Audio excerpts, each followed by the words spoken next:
Hi, everybody. Hello, I'm Ryan. I'm Bethany. And we are Ryan and Bethany Board Game Reviews. And we are continuing our Top 100 Board Game Geek discussion. That's right. We're working this in the top 10 segments, or 10 segments of the top 100. We are on our 9th episode. This time we're talking about numbers 20 through 11.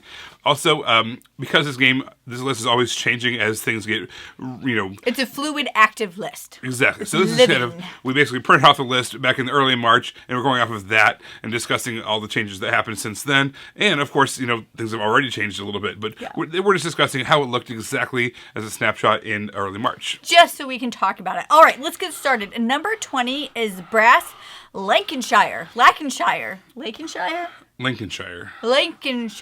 So this is basically the reimplementation or the renaming of Brass. There's another game called Brass Birmingham, which we're talking about later on, which may be the whole reason we made this list in the first place.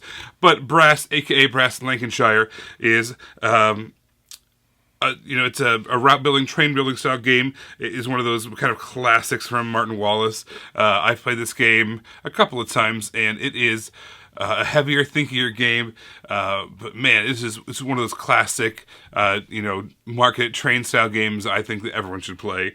It's fantastic, and of course the new Lancashire editions have really evocative art and that kind of age of industry style art, and it's great.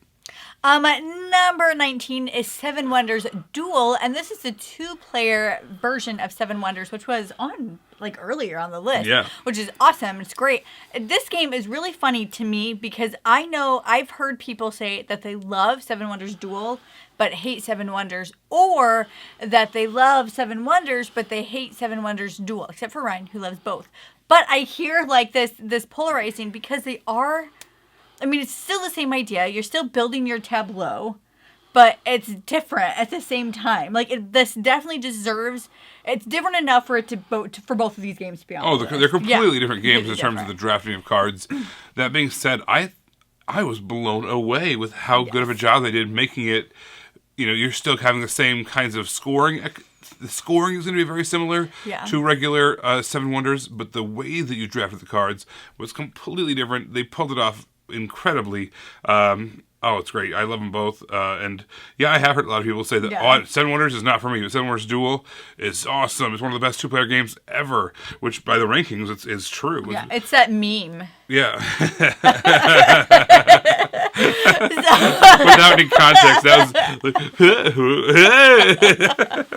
This is one that I feel like we should revisit. We haven't done a revisit in a game because I think that when we originally reviewed this, I was very lukewarm towards it, and it's grown on me quite a bit, actually. It has not stopped growing for me, except for the newest expansion. The first expansion, I loved, played the heck out of, still have. The second expansion, it's not. You don't need it. If you have the other expansion, you don't need the second one. Yeah. According to me. Number 18 is Nemesis. Nemesis is what a cool game. No, Nemesis. Weird pirate. Because it's your nemesis. Nemesis is... Didn't even try. It's basically Aliens, the board game, without the IP, right? You're in this spaceship, and you were trying not to get caught by the alien. And the alien is ultimately reproducing and moving around in the ship, and you don't know exactly how it's getting around. It is a competitive game, but there is this little bit of notion of cooperation as you're trying to all stay alive together and figure out and fight these bad guys together. But at the same time, your only goal is to survive. You don't care what happens to anybody else. So you need some cooperation from your opponents, but you also need to make sure that you do what's best for you. There is other versions of Nemesis. The original one is the best. All right, number 17 is a game that I personally consider a collection essential, and that is the Castles of Burgundy. Ironically, it's not in our collection right now. It's not? No, we sold our copy because we kickstarted the new one. The Game Found, The Game Found version with all the upgraded bits and bobbles. And it's one of the only games. I'm I love artwork and I love components and everything, but when we already own something, I can't justify owning it again just because the version's better. Outside of this one, we've been talking about that. Everybody who's owned it for any amount of time has talked about if there was an upgraded version of this, they would get it. And finally, people listened. There was an anniversary edition, but it really didn't do what anybody wanted. Then, of course, when they did the newest version, they went too far. They overdid all the changes, but I'm very much looking forward to exploring all that. Yeah. Apparently, it comes with all the different little mini expansions and stuff as well, and some new stuff. Like the trail and the different maps and all stuff. The new content. Yeah. So, looking forward to seeing how all that comes together. I love the Castles of Burgundy. I mean, I feel like this is one of those games that when you are just developing your collection, this is one of the games that you want to own. It does a few different things. It teaches you a few different mechanisms that you're going to see in so many different games, and it does it perfectly and seamlessly. Yeah. All right, let's talk about number 16. This is Scythe. Scythe, this is a Stonemaier game. This might be one of the games that kind of put Stonemaier on the map, too. It did a really interesting thing where you have this almost like sandbox-style game where you can get victory points by attacking, but you can also get victory points by gathering resources, and you can get resources or get victory points by building, and get resources by, or get victory points by doing a lot of other things. Like upgrading and Exactly. So you're not just trying to attack. And in fact, besides one faction, you have a limited amount of victory points you can get by attacking. Yeah. So you have this big, cool kind of battle mech kind of things.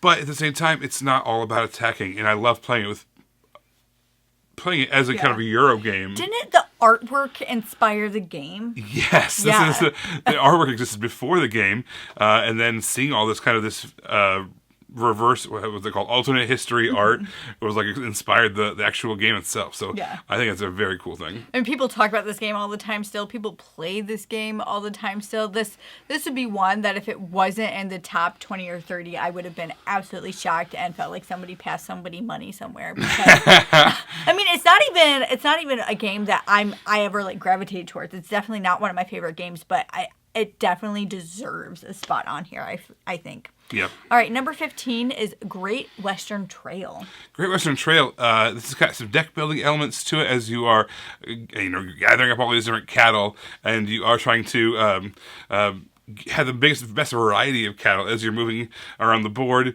When you ultimately go to sell your cattle, you need to have your train moving along the board.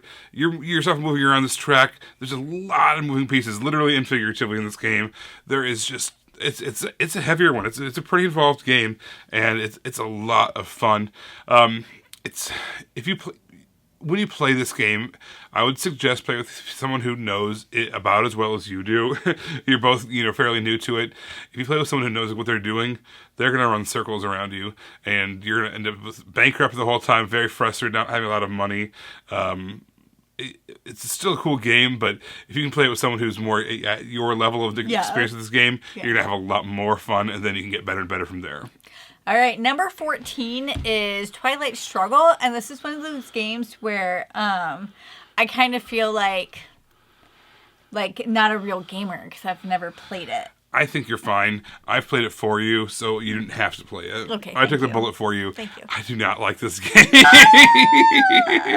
It is a Cold War style 2-player game where it's basically the U.S. versus the Soviet Union, and it's all about card play. It's all about card interaction, and there's a lot of... You love cards and card interactions. No, it depends. This is more like, it's a very old school design, and you feel the age of it a little bit. It holds up better than some games, but nonetheless, there are some just way overpowered cards, literal nukes, that can get dropped, and it can really ruin your day. Your day? Yeah. Your whole I'm having a bad day. A nuke fell on my country. Yeah, that would be a bad day. Yeah, so it feels to me, I know it's not everyone's opinion, but it feels to me a little on the dated side. At one point, this was actually the number 1 on BGG, I want to say. It was 1 or 2 for a while. And I get it. It's a great 2-player game. It's a big 2-player game. It's not like, a lot of the 2-player games we see nowadays are in those small 2-player game boxes that play in about a half an hour. Like Seven Wonders Duel? Like exactly like that. This was a full giant board specifically for 2 players. It's a cool game. If you get a chance to play it, I'd take advantage of that. At the same time... But I don't have to, because he did it for me. At the same time, you're not missing out if you haven't played it. It is very much wouldn't call it a war game.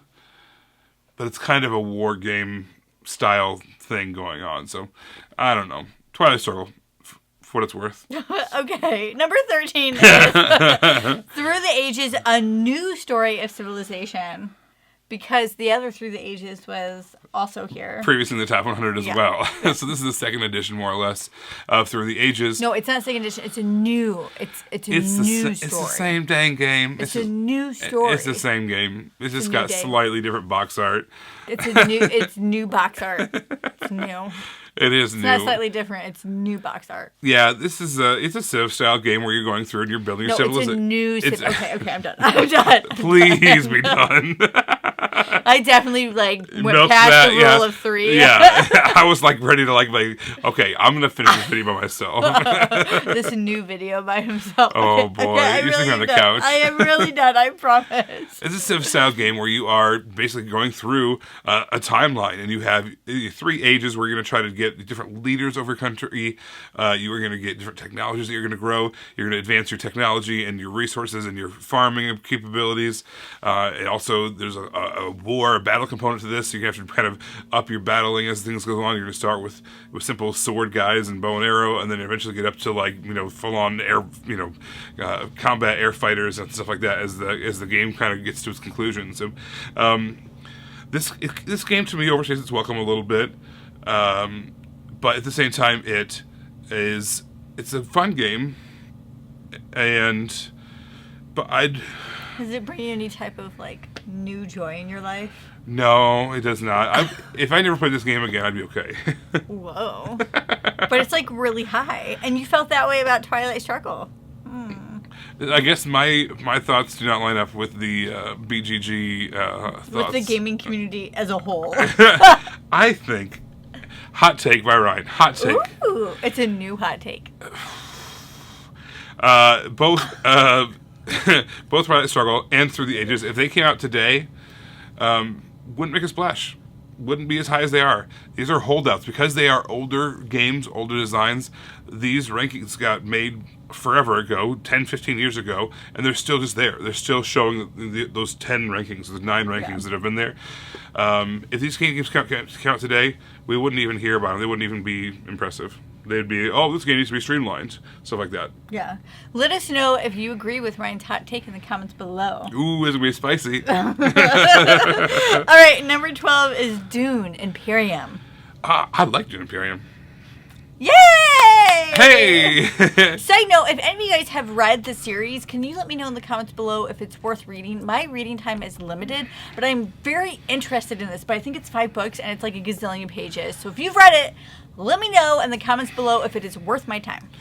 I played the original Dune, which is a very different game. They're not even related in gameplay at all. It was more of a social deduction, negotiation, war thing going on.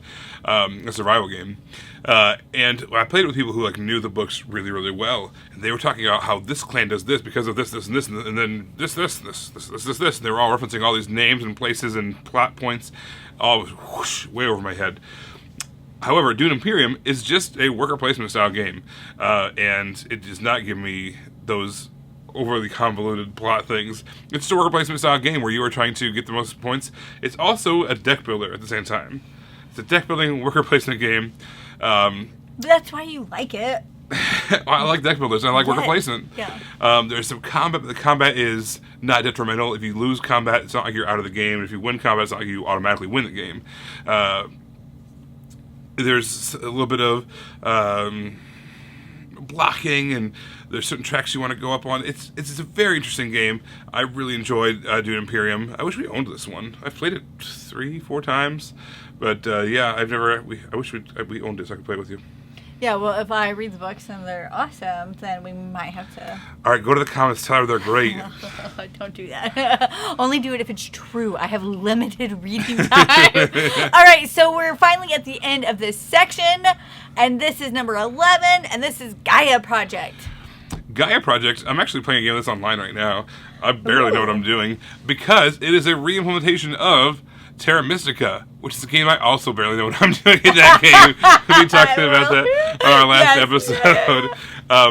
this is obviously a space-themed game as opposed to the more like fantasy-themed game, but they play pretty similarly. This is a heavy one. It's a 4.39 weight on BGG, but yeah, this is a game that... it's funny that the weight is in red, and so when you see like a really heavy weight, it looks like it's warning you. Like, danger! Danger! 4.39! Danger!